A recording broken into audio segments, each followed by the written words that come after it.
Hello, beautiful people of the internet. How are you doing today? My name is Jackie and welcome back to my YouTube channel. In today's video, I'm going to be taking a Jane Austen trivia quiz in honor of Jane Austen July. So if you've been on my channel before, you probably know that I absolutely love Jane Austen. She is my all-time favorite author, and Pride and Prejudice is my all-time favorite book. I did not fully participate in the Jane Austen July readathon this year, but I still wanted to do a little video to celebrate. Last year I made a video ranking the men in Jane Austen, and I thought this year I would take a little Jane Austen trivia quiz to see, am I a real fan? Am I a fake fan? Do I know my Jane? I think I do, but let's see. This particular quiz that I picked out is from PBS. It is the Jane Austen trivia quiz. Put your Jane Austen knowledge to the test and see how high you can score on our trivia quiz about the literary icon, her works, and Austen in pop culture. So this is the quiz that I'm going to be completing in this video. And if you want to play along at home, definitely let me know in the comment section how many of the questions you end up getting right. I have not looked at the questions. I do not know what to expect, but I'm going to take a screen recording and we will go through them together, see how well I do. So let's get started. Start quiz. Which of the following is a false statement about the 1995 BBC version of Pride and Prejudice? Kenneth Branagh was originally cast as Mr. Darcy.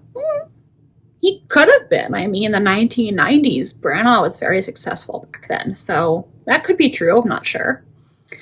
There were 6 episodes. I think there were 6 episodes. I've only seen the 1995 miniseries once, but I do believe it's 6 episodes.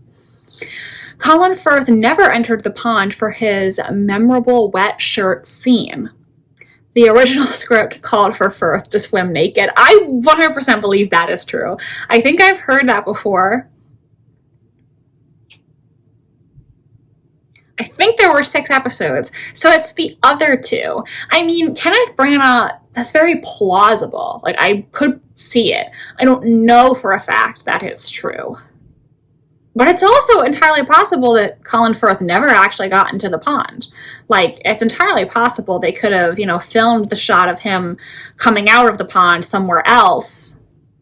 But this was the 90s, and no offense, 1995 Pride and Prejudice lovers, the special effects in this series are really not that great. It's just a product of the times. So I guess I'm going to pick that one with absolutely no confidence.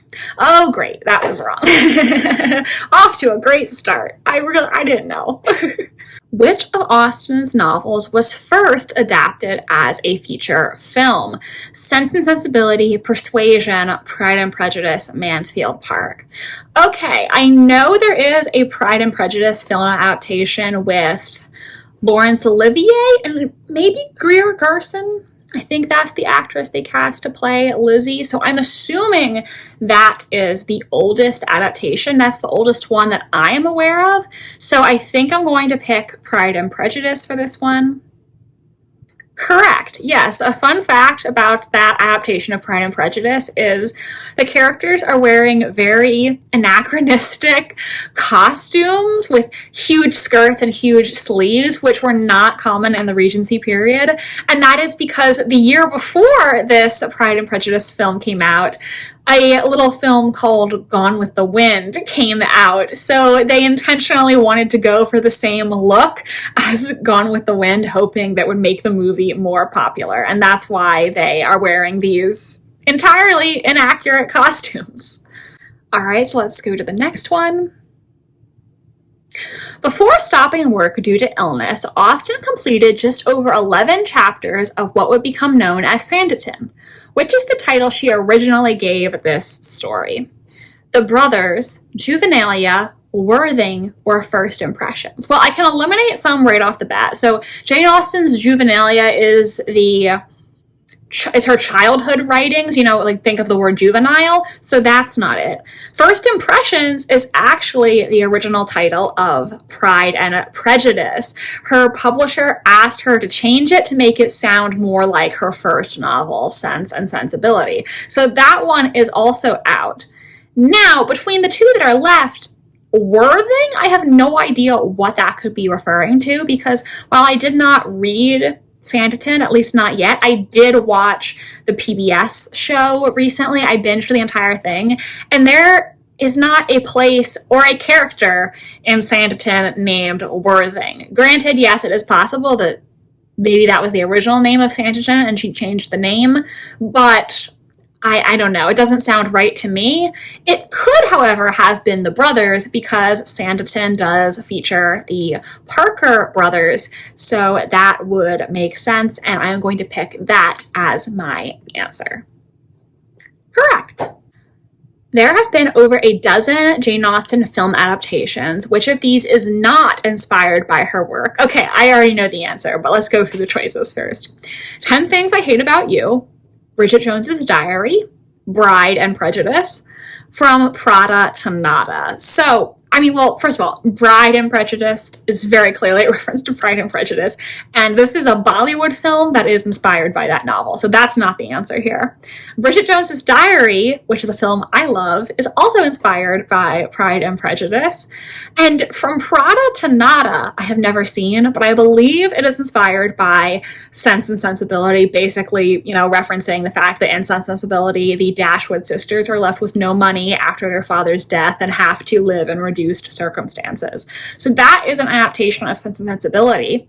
Whereas 10 Things I Hate About You, another film that I really love, is inspired by The Taming of the Shrew by William Shakespeare, not by Jane Austen.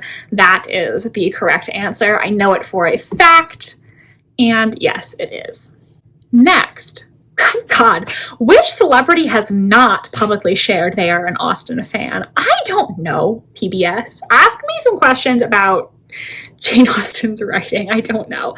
Okay, Gordon Ramsay, Kelly Clarkson, Jennifer Lopez, Seth Meyers.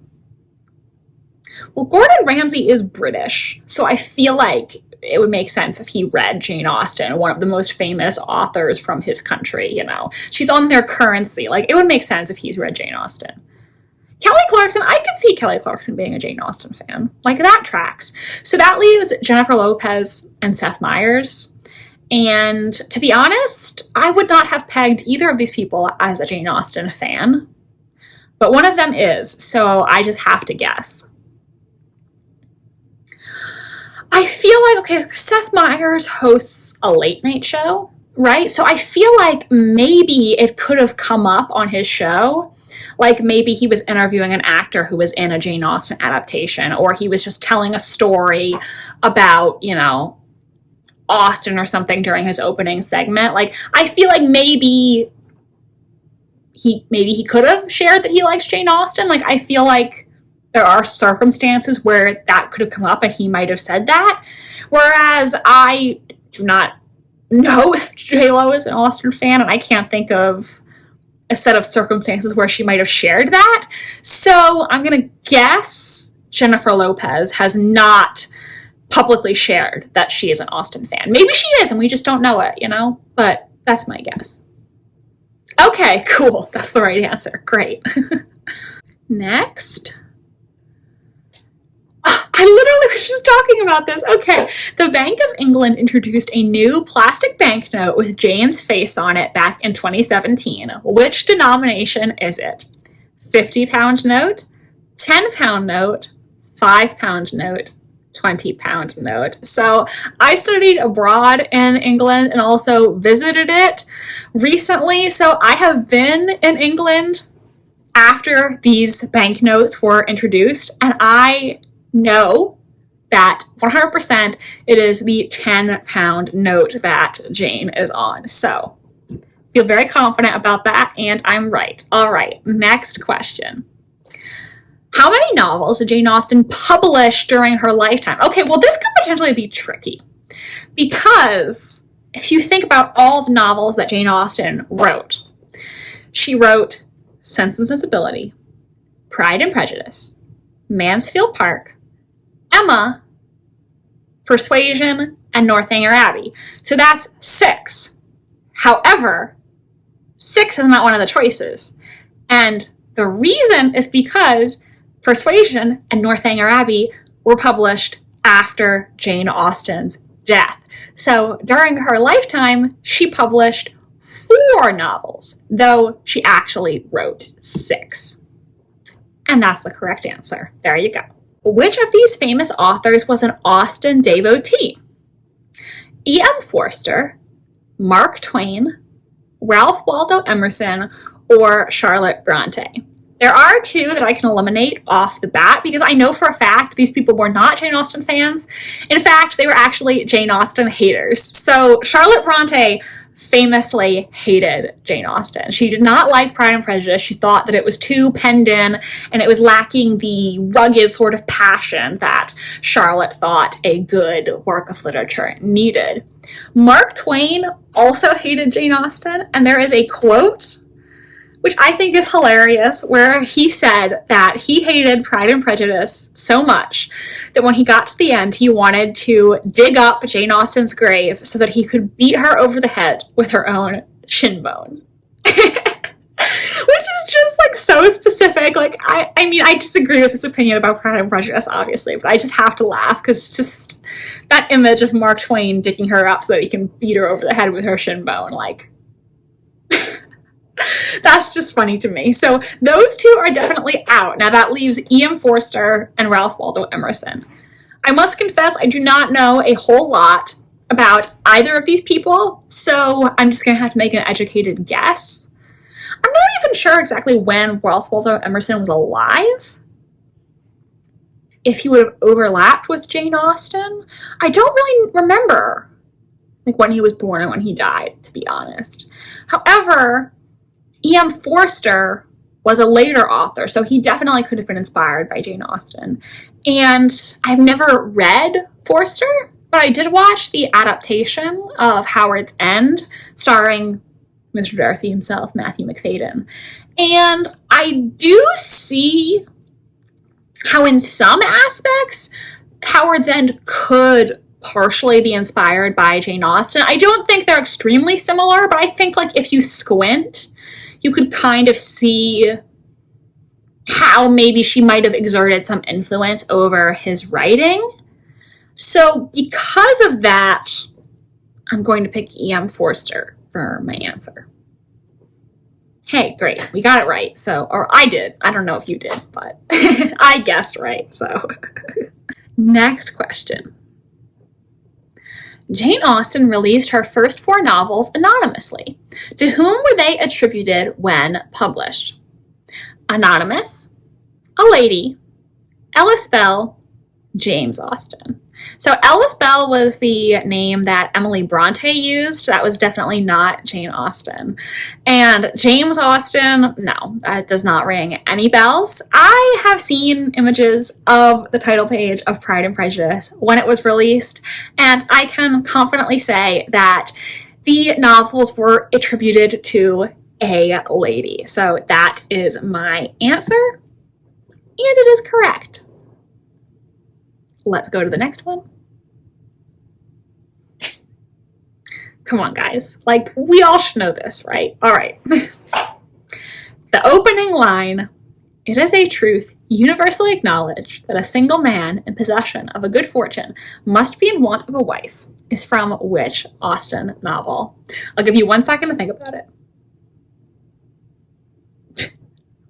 Okay, are you good? Because I think it is a truth universally acknowledged that these are the amazing opening lines to Pride and Prejudice. So I hope we all knew that one, right? Like, those lines are iconic. They're iconic. I think we all should know those.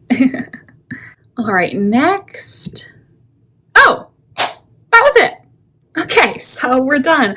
I got 9 out of 10, and to be honest, I don't feel that badly about the one that I got wrong, because it was about the adaptation of Pride and Prejudice, not about Jane Austen's work itself. So I Really, I was guessing for a lot of these, to be honest. Like, I think a lot of them, reading Jane Austen's novels will not help you get the answer.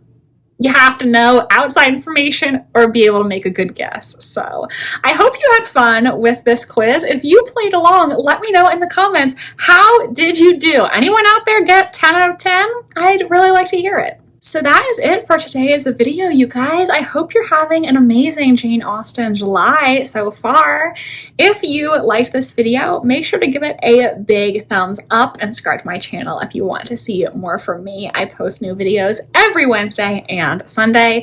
My social media links are down below if you want to follow me on Tumblr, Instagram, or be my friend on Goodreads. Thank you so much for watching, and I hope you have a spectacular rest of your day. Bye, and I'll see you in the next one.